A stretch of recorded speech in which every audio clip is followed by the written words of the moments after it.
살기로 했네. 주님 뜻대로 살기로 했네. 주님 뜻대로. 룻이 밭에서 저녁까지 줍고 그 주운 것을 떠니 보리가 한 에바쯤 되는지라. 그것을 가지고 성읍에 들어가서 시어머니에게 그 주운 것을 보이고 그가 배불리 먹고 남긴 것을 내어 시어머니에게 드리매 시어머니가 그에게 이르되 오늘 어디서 주웠느냐? 어디서 일을 하였느냐? 너를 돌본 자에게 복이 있기를 원하노라.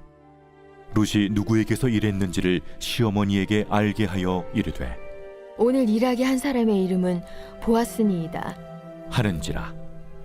나오미가 자기 며느리에게 이르되 그가 여호와로부터 복받기를 원하노라. 그가 살아있는 자와 죽은 자에게 은혜 베풀기를 그치지 아니하도다. 그 사람은 우리와 가까우니 우리 기업을 물을 자 중에 하나이니라. 하니라. 모압 여인 룻이 이르되 그가 내게 또 이르기를 내 추수를 다 마치기까지 너는 내 소년들에게 가까이 있으라 하더이다. 내 딸아, 너는 그의 소녀들과 함께 나가고 다른 밭에서 사람을 만나지 아니하는 것이 좋으니라. 이에 룻이 보아스의 소녀들에게 가까이 있어서 보리추수와 밀추수를 마치기까지 이삭을 주우며 그의 시어머니와 함께 거주하니라. 제가 한국에 있을 때 가장 오래 섬겼던 높은 뜻 교회에는 이삭줍기라는 헌금이 있었습니다. 이 헌금은 전액 구제를 위한 목적으로 사용이 되었는데요. 교회 안팎으로 형편이 어려운 분들을 돕고 또 지역에 어떤 긴급한 필요가 생겼을 때 이를 지원하기 위한 목적으로 사용되었습니다. 요즘에는 주로 카드를 쓰게 돼서 잔돈이 생길 일이 많진 않지만 당시에는 어떤 물건을 사고 남은 이 거스름 돈들을 따로 모아서 이삭줍기 헌금으로 내곤 했는데요. 이 헌금은 이삭줍기에 대한 예를 들면 다음과 같은 말씀을 실천하기 위한 목적을 가지고 있었습니다. 레위기 19장 9절부터 10절까지의 말씀입니다. 너희가 너희의 땅에서 곡식을 거둘 때에 너는 밭 모퉁이까지 다 거두지 말고 내 떨어진 이삭도 줍지 말며 내 포도원의 열매를 다 따지 말며 내 포도원에 떨어진 열매도 줍지 말고 가난한 사람과 거류민을 위하여 버려두라.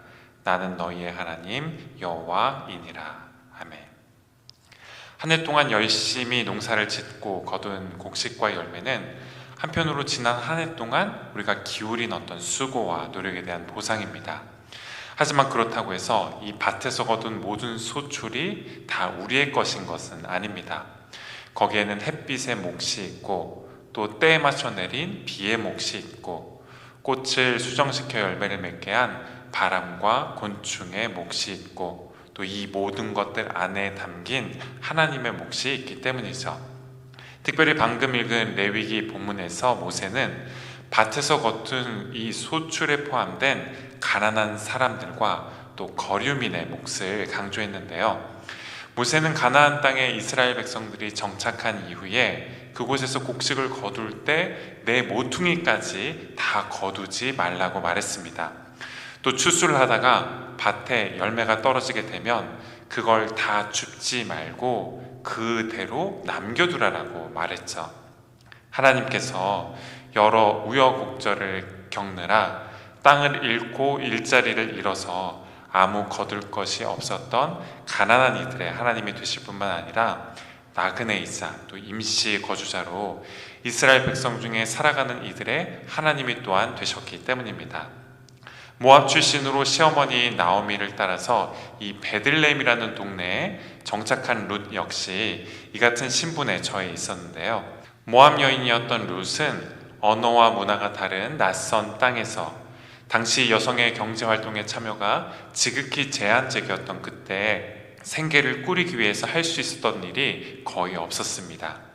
그래서 룻은 이삭을 줍기 위해 밭에 나가게 되는데요. 놀라운 건 이삭을 줍기 위해 나갔던 그 밭에서 거둔 보리의 양이 꽤 많았다는 데 있었습니다. 오늘 본문이 시작되는 17절 말씀을 보면 롯이 하루 동안 약 한 에바 정도 되는 곡식을 거두었다라고 말하고 있는데요. 한 에바는 내용물이 뭐냐에 따라 대략 14kg에서 23kg에 해당하는 양을 일컫는 단위입니다. 따라서 롯이 하루에 보리 이삭을 주었더니 그 양이 대략 마트에서 파는 쌀 한 포대 정도 되는 양이었다라고 할 수 있는데요. 생각보다 많은 양을 거두은 것을 보고 놀란 나오미는 롯에게 도대체 어디서 이렇게 많은 양을 주워왔는지를 묻게 되면서 이렇게 반응하게 되는데요. 오늘 보면 19절부터 20절까지의 말씀입니다. 시어머니가 그에게 이르되 오늘 어디서 주었느냐 어디서 일을 하였느냐 너를 돌본 자에게 복이 있기를 원하노라 하니 룻이 누구에게서 일했는지를 시어머니에게 알게 하여 이르되 오늘 일하게 한 사람의 이름은 보아스니이다 하는지라. 나오미가 자기 며느리에게 이르되 그가 여호와로부터 복받기를 원하노라. 그가 살아있는 자와 죽은 자에게 은혜 베풀기를 그치지 아니하도다 하고 나오미가 또 그에게 이르되 그 사람은 우리와 가까우니 우리 기업을 물을 자 중에 하나이니라 하니라.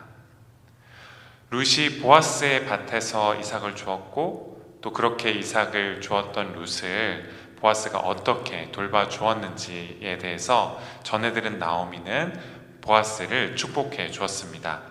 그가 가까운 친족으로서 나오미의 죽은 남편과 아들뿐 아니라 자신과 며느리 룻에게 은혜를 베풀어 주었기 때문입니다.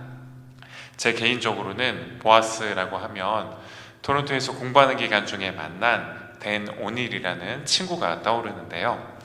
친구라고 소개해드렸지만 댄은 사실 이제 80세가 된 할아버지입니다.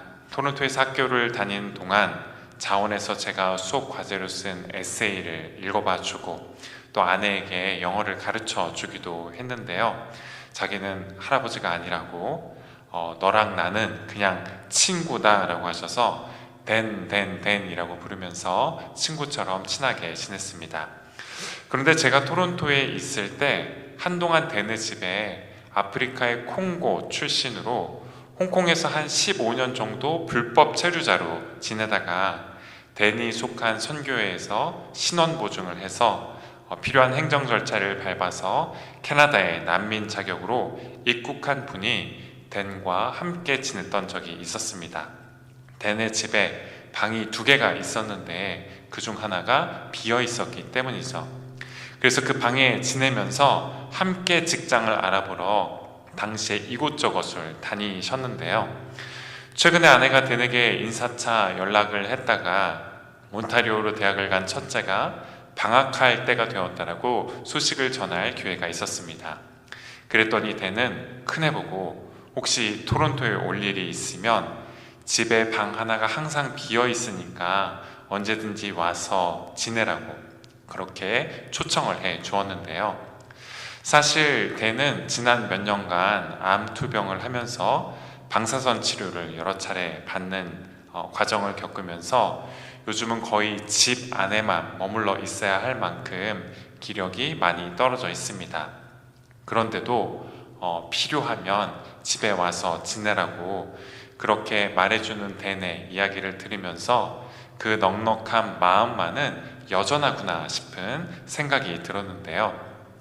댄처럼 집에 남는 방 한 칸이 아니더라도 우리 모두에게는 이처럼 다른 누군가와 나눌 수 있는 밭 모퉁이 한 구석이 있고 또 밭에 흘린 이삭이 있습니다.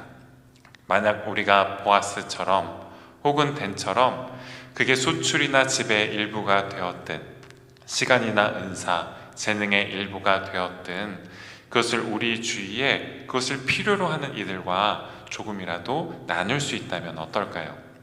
그렇다면 나오미가 보아스를 축복해 주었듯이 우리 역시 그들이 우리를 위해 축복해 주는 그 축복을 받아 누릴 수 있게 되지 않을까요? 가난한 이들의 하나님이 되시고 또 거류민과 나그네의 하나님이 되시는 하나님의 풍성한 은혜와 사랑을 저와 여러분들이 더 깊이 알아가고 깨닫게 되지 않을까요? 기도하시겠습니다. 주님께서 기업으로 허락해 주신 땅에서 풍성한 열매를 거둘 수 있도록 저희에게 은총을 내려주시되 또한 그 열매를 가난한 우리의 형제 자매와 나그네 된 우리의 이웃들과 나눌 수 있도록 은혜를 베풀어 주시는 주님, 최선을 다해 삶의 터전을 일구고 가꿀 수 있게 하시되 주님께서 저희에게 하늘과 땅에 있는 모든 것으로 베풀어 주신 은혜를 또한 기억하며 밭에 내 모퉁이와 추수하다가 남은 이삭을 늘 남겨둘 수 있게 하셔서 줄인 이들이 먹을 것을 얻고 머리 둘 것이 없는 이들이 거처를 얻으며 삶의 무거운 짐을 짊어진 이들이 쉼과 안식, 위로를 얻는 아름다운 생명의 역사가 있게 하옵소서. 예수 그리스도의 이름으로 기도드립니다. 아멘.